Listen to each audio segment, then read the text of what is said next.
Another day, another Trump executive order. It's called the Keep Men Out of Women's Sports.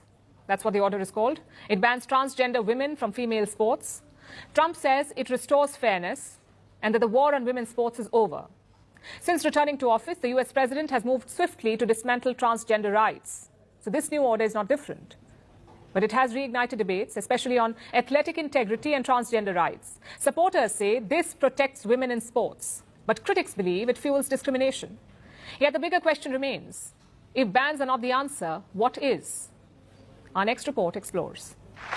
Under the Trump administration, we will defend the proud tradition of female athletes, and we will not allow men to beat up, injure, and cheat our women and our girls. From now on, women's sports will be only for women.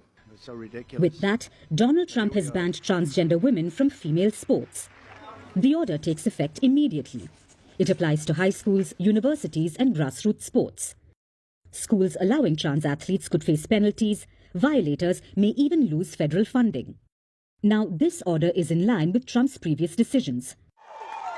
Since coming to power, he's dismantled transgender rights. From restricting gender markers on passports to defunding gender-affirming care, Trump's policy is simple.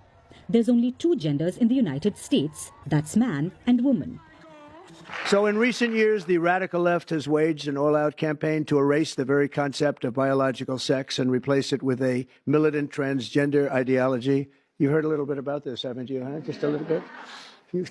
Does anybody agree with them? No.